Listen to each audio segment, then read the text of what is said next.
प्यारे बच्चों, class 12th के लिए जैक द्वारा मॉडल प्रश्न पत्र जारी कर दिया गया है और हम लोग अर्थशास्त्र, इतिहास और हिंदी कोर के मॉडल प्रश्न पत्र का हल समाप्त कर चुके हैं। यदि आप लोगों ने उस वीडियो को नहीं देखा है तो आपको उसका लिंक डिस्क्रिप्शन में या ऊपर आई बटन पर या चैनल के प्लेलिस्ट में मिल जाएगा। शुरू करने से पहले आपसे निवेदन है कि चैनल पर पहली बार है तो चैनल को जरूर सब्सक्राइब कर ले और घंटी को दबाकर ऑल नोटिफिकेशन भी ऑन कर ले और अपने मित्रों तक यह वीडियो जरूर शेयर करें। तो बहुत सारे बच्चों का रिक्वेस्ट आ रहा था कि हिंदी इलेक्टिव का जल्दी से बना दीजिए, तो देर न करते हुए चलिए आज हम लोग कुछ नया सीखते हैं। तो आप लोग देख सकते हैं, निम्नलिखित गद्यांश को पढ़कर पूछे गए प्रश्नों के उत्तर देना। इसको आप लोग बढ़िया से पढ़ लीजिएगा और इसी से संबंधित यहाँ क्वेश्चन है। तो पहला क्वेश्चन जो आपका कहता है, भौतिक उन्नति ने मनुष्य अस्तित्व पर प्रश्न चिन्ह क्यों लगा दिया है। तो इसका आंसर होगा, आज मनुष्य सुख सुविधाओं के आधुनिक साधनों जैसे कार, बिजली आदि के बिना जीवन की कल्पना भी नहीं कर सकता है, अतः भौतिक उन्नति ने मनुष्य के अस्तित्व पर प्रश्न चिन्ह लगा दिया। यहाँ हम लोग देख सकते हैं, यहाँ लिखा हुआ है, भौतिक उन्नति ने मनुष्य के अस्तित्व पर ही प्रश्न चिन्ह लगा दिया। यद्यपि विज्ञान की सहायता से मनुष्य वैभवपूर्ण जीवन व्यतीत कर रहा है, मतलब पूरी वो इन्हीं सुख सुविधाओं पर निर्भर हो गया है। अगला क्वेश्चन कहता है, मनुष्य स्वतंत्र क्यों नहीं रहा है। तो यहाँ है, वैज्ञानिक उन्नति से मनुष्य को सारी सुख सुविधा उपलब्ध है किंतु वह स्वतंत्र नहीं है, अर्थात उसे दूसरों पर निर्भर रहना पड़ेगा। जैसे आपके पास कार है, जहाँ चाहे पहुँच जाएंगे, परंतु यदि कार खराब हो गई तब किसको बुलाना होगा, मैकेनिक को बुलाना होगा जो गाड़ी ठीक करता है। तो आप उसके क्या हुए, अधीन हो गए, आपको उस पर निर्भर रहना पड़ा। तो इसी तरह बिजली से कमरा ठंडा कर लिया है, कमरा में शिमला का आनंद ले रहे हैं, परंतु बिजली फेल हो गई तो आपका जीवन कितना कष्टमय होगा। मतलब दोनों में से कोई एक उदाहरण भी आप दे सकते हैं, मतलब कार वाला उदाहरण या फिर बिजली वाला उदाहरण। अगला है, वैभवपूर्ण जीवन का क्या अभिप्राय है। तो वैभवपूर्ण जीवन मतलब होता है कि जीवन में सुख समृद्धि का होना ही वैभवपूर्ण जीवन कहलाता है। फिर है, रचनात्मक लेखन और अभिव्यक्ति और माध्यम से। तो बच्चों, ये साहित्य समाज का मार्गदर्शन विषय पर निबंध लिखना है। इसको आप लोग नोट डाउन कर लीजिए कॉपी में। मैं धीरे धीरे वीडियो को बढ़ा दे रहा हूँ क्योंकि ये बहुत लंबा है और इसको मैं अगर पढ़ूंगा तो इसमें बहुत समय लगेगा और फिर आप उब जाइएगा। तो यहाँ पॉइंट हम बताते हैं, साहित्य और समाज का संबंध है। फिर अगला पॉइंट है आपका, साहित्य समाज का प्रेरणा स्रोत। फिर अगला पॉइंट है, हिंदी साहित्य और समाज।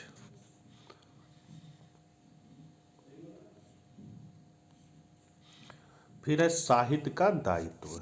इसके बाद है आपको, विद्यालय में योग शिक्षा का महत्व बताते हुए किसी समाचार पत्र के संपादक को पत्र लिखिए। तो पत्र कैसे लिखना है, लिखना है, सेवा में श्रीमान संपादक महोदय, दैनिक जागरण, जहां से आप हैं, दिनांक दे देना है, विषय देना है योग शिक्षा के महत्व के संबंध में, महाशय कॉमा दे के यहाँ से लिखना है। सविनय निवेदन यह है कि मैं दीपक कुमार आपके पत्र के माध्यम से विद्यालय में योग शिक्षा के महत्व को बताना चाहता हूँ। योग शिक्षा के माध्यम से विद्यार्थी स्वास्थ्य के प्रति जागरूक होंगे। योग शिक्षा उनके स्वास्थ्य के लिए लाभप्रद है।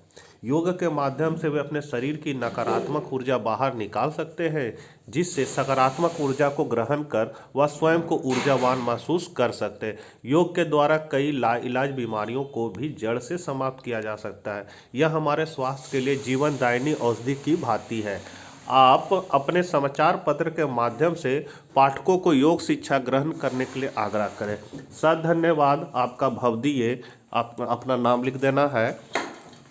फिर है ग नंबर क्वेश्चन, जनसंचार के प्रमुख कार्य क्या क्या है। तो उदाहरण सहित स्पष्ट करें। तो जनसंचार का अर्थ है जनसंचार माध्यमों से, जैसे है रेडियो, दूरदर्शन, प्रेस और चलचित्र द्वारा सूचना, विचार और मनोरंजन का प्रचार प्रसार करना।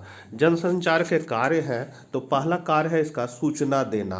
तो जनसंचार माध्यमों का प्रमुख कार्य सूचना देना है। हमें इसके जरिए ही दुनिया भर से सूचनाएं प्राप्त होती है। हमारी ज़रूरतों का बड़ा हिस्सा जनसंचार माध्यमों के जरिए ही पूरा होता है। दूसरा है शिक्षित करना। तो जनसंचार माध्यम सूचनाओं के जरिए हमें जागरूक बनाते हैं। लोकतंत्र में जनसंचार माध्यमों की एक महत्वपूर्ण भूमिका जनता को शिक्षित करने की है। यहाँ शिक्षित करने से आशय उन्हें देश दुनिया के हाल से परिचित कराने और उसके प्रति सजग बनाने से है। फिर है मनोरंजन करना। तो जनसंचार माध्यम मनोरंजन के भी प्रमुख साधन है। सिनेमा, टीवी, रेडियो, संगीत के टेप, वीडियो और किताबें आदि मनोरंजन के प्रमुख माध्यम है। फिर है एजेंडा तय करना। तो जनसंचार माध्यम सूचनाओं और विचारों के जरिए किसी देश और समाज का एजेंडा भी तैयार करते हैं।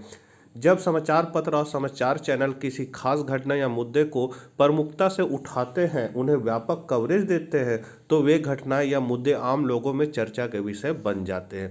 किसी घटना या मुद्दे को चर्चा का विषय बनाकर जनसंचार माध्यम सरकार और समाज को उस पर अनुकूल प्रतिक्रिया करने के लिए बाध्य कर देते हैं। पांचवा है निगरानी करना। तो जनसंचार माध्यम किसी सरकार और संस्थाओं के काम काज पर निगरानी रखते हैं, और अगर सरकार कोई गलत कदम उठाती है या किसी संगठन संस्था में कोई अनियमितता बरती जा रही है, तो उसे लोगों के सामने लाने की जिम्मेदारी जनसंचार माध्यमों पर है। फिर है विचार विमर्श के मंच। तो जनसंचार माध्यम लोकतंत्र के विभिन्न विचारों को अभिव्यक्ति का मंच उपलब्ध कराते हैं। इसके जरिए विभिन्न विचार लोगों के सामने पहुंचते हैं। जैसे किसी समाचार पत्र के संपादकीय पृष्ठ पर किसी घटना या मुद्दे पर विभिन्न विचार रखने वाले लेखक अपनी राय व्यक्त करते हैं। इसी तरह संपादक के नाम चिट्ठी स्तंभ में आम लोगों को अपनी राय व्यक्त करने का मौका मिलता है। इस तरह जनसंचार माध्यम विचार विमर्श के मंच के रूप में भी काम करता है। अब है पाठ्य पुस्तक से इसका व्यांश को पढ़ना, इसका सप्रसंग व्याख्या करना है। तो इसका है, आप लोग पढ़ लीजिएगा। यहाँ है भाव 25 का। स्कंदगुप्त से प्रेम करके देवसेना जीवन भर सुख के सपने देखती रही, उसके प्रेम को पाने की आकांक्षा को संयोजे रही, किंतु उसे स्कंदगुप्त का प्रेस नहीं मिला, मतलब पत्र नहीं मिला। जीवन की संध्या बेला में स्कंदगुप्त का प्रेम प्रस्ताव उसे ऐसा लगा मानो किसी ने निद्रावस्था में विराग राग सुना दिया हो। कला पक्ष छायावादी शैली है। तत्सम शब्दावली का प्रयोग है। भाषा लाक्षणिक है। स्वप्न का मानवीकरण किया गया है और श्रमित स्वप्न में अनुप्रास है। इस प्रकार अलंकार शैली को अपनाया गया है। वही हृदय का बिंब प्रस्तुत किया गया है। भाषा भावानुकूल है, उसमें प्रवाह तथा प्रतीकात्मकता है। अगला है तुम्हें किंतु कांता। इसको पढ़ लीजिएगा। इसका आंसर होगा, प्रस्तुत पंक्तियों में नागमती कहती है कि हे प्रियतम, मैं तुम्हारे वियोग में सूखती जा रही हूँ। मेरी स्थिति तिनके के समान हो गई, अर्थात मैं कमजोर हो गई हूँ। मैं इतनी दुर्बल हो गई हूँ कि मेरा शरीर वृक्ष के समान हिलने लगा है।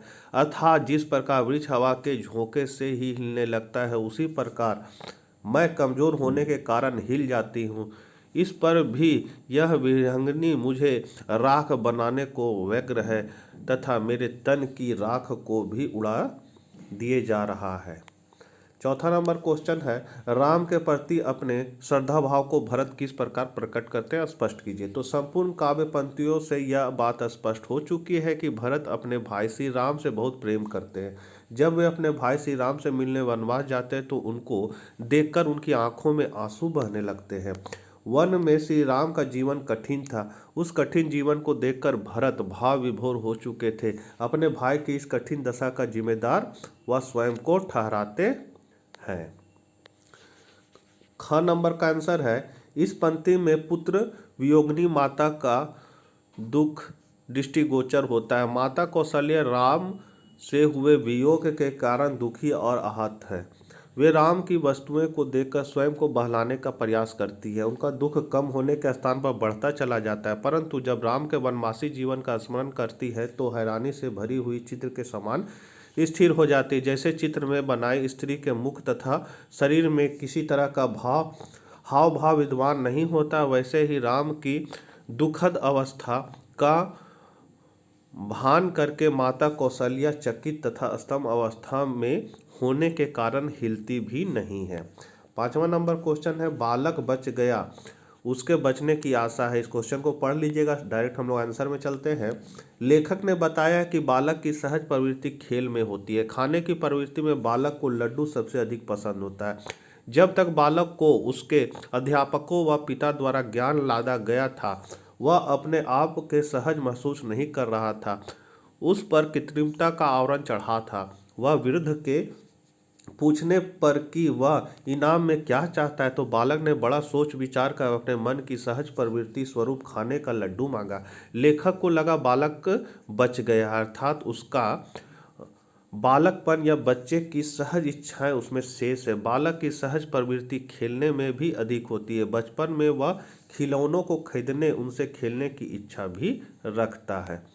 फिर है अगला क्वेश्चन, संवादिया की क्या विशेषता है और गांव वाले के मन में संवादिया की क्या अवधारणा थी। तो इसका विशेषता है दिए गए संवाद को जैसे है वैसे ही बोलना पड़ता है। फिर संवाद के साथ भावों को भी वैसे का वैसा बताना पड़ता है। फिर संवाद को समय पर पहुंचाना एवं संवादिया की विशेषता होती है। संवादिया को भावनाओं में नहीं बहना चाहिए, उसे संवाद को भावनाओं से अलग रखना चाहिए।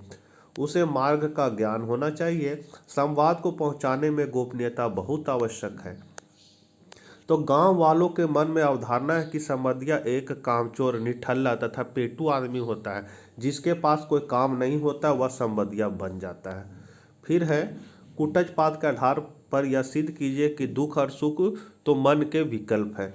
तो दुख और सुख सच में मन के विकल्प है। लेखक के अनुसार जिस व्यक्ति का मन उसके वश में है वह सुखी कहलाता है। कारण कोई उसे उसकी इच्छा के बिना कष्ट नहीं दे सकता है। वह अपने मन अनुसार चलता है और जीवन जीता है। दुखी वह है जो दूसरों के कहने पर चलता है या जिसका मन स्वयं के वश में ना होकर अन्य के वश में है। वह अपनी इच्छा अनुसार व्यवहार करता है, उसे खुश करने के लिए ही सारे कार्य करता है। वह दूसरों के समान बनना चाहता है, अतः दूसरे के हाथ की कठपुतली बन जाता है। अतः दुख और सुख तो मन के विकल्प ही हैं। जिसने मन को जीत लिया वह उस पर शासन करता है, नहीं तो दूसरे उस पर शासन करते हैं। अगला है अज्ञे द्वारा रचित किन्हीं दो उपन्यासों के नाम बताए। तो शेखर एक जीवनी, ये 2 भाग में है, और नदी के द्वीप। फिर है अगला क्वेश्चन, ममता कालिया के किन्हीं 2 रचनाओं के नाम लिखे। तो बेघर और नरक दर नरक।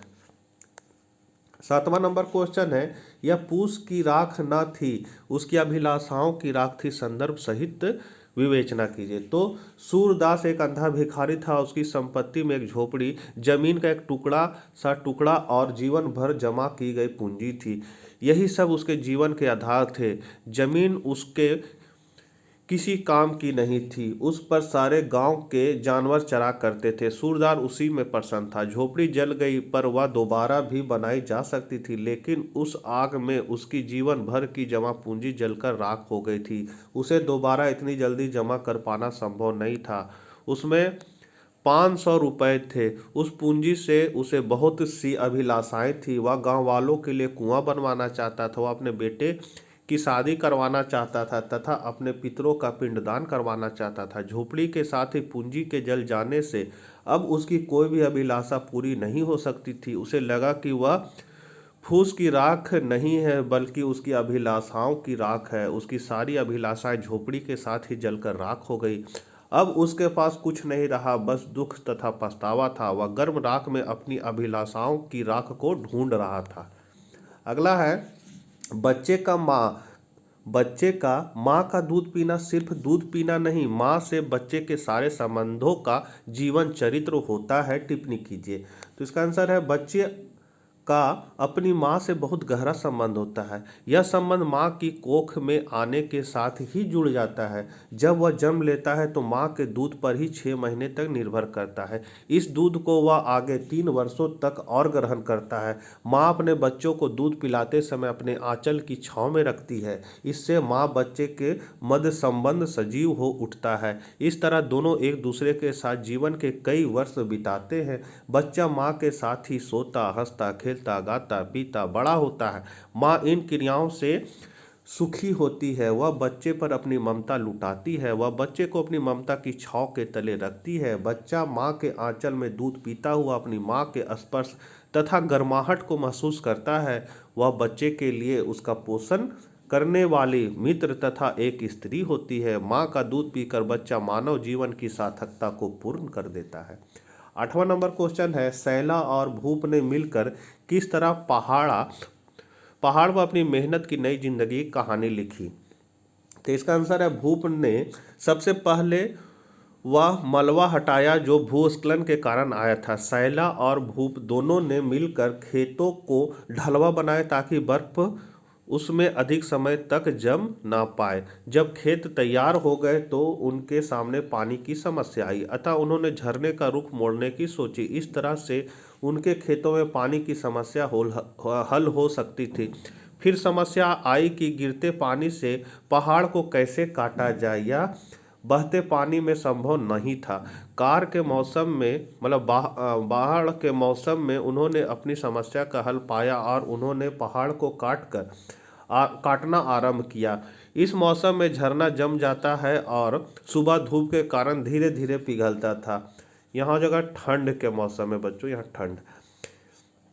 इस स्थिति में सरलता पूर्वक काम किया जा सकता था। अंत में सफलता पा ही ली और झरने का रुख खेतों की ओर किया जा सका। सर्दियों के समय में झरना जम जाता था तो वे उसे आग की गर्मी से पिघला देते थे और खेतों में पानी का इंतजाम करते। इस तरह उन्होंने अपनी मेहनत से नई जिंदगी की कहानी लिखी। अगला क्वेश्चन है, अब मलवा में वैसा पानी नहीं गिरता जैसा गिरा करता है, उसके क्या कारण है? तो इसके निम्नलिखित कारण है। पहला है, औद्योगिकरण ने पर्यावरण को नुकसान पहुंचाया है, जिसके कारण पर्यावरण में भयंकर बदलाव देखने को मिले हैं। इससे जल, थल तथा भूमि प्रदूषण को बढ़ावा दिया है। वायुमंडल में कार्बन डाइऑक्साइड गैस की अधिकता के कारण भी मौसम पर प्रभाव पड़ रहा है। यह गर्म होती है, जिसके कारण वायुमंडल और ओजोन परत को नुकसान पहुंच रहा है। तीसरा है, पेड़ों की अत्यधिक कटाई के कारण भी मालवा धरती उजड़ने लगी है। तो बच्चों, ये थे हिंदी इलेक्टिव के सब्जेक्टिव प्रश्नों के उत्तर, और अगले पार्ट के वीडियो में हम लोग आपका ऑब्जेक्टिव प्रश्नों के उत्तर को देखेंगे। चैनल पर पहली बार है तो जरूर सब्सक्राइब कर ले, और किसी तरह की समस्या हो तो क्रोम ब्राउजर में जाकर आपको DRGP82 लिख कर सर्च करना है और वहाँ दीपक कुमार मिलेगा, वहीं पर आपको नोट्स भी मिल जाएगा। तो मिलते हैं इसी तरह के वीडियो के साथ, तब तक ले आज्ञा दीजिए, बाय बाय।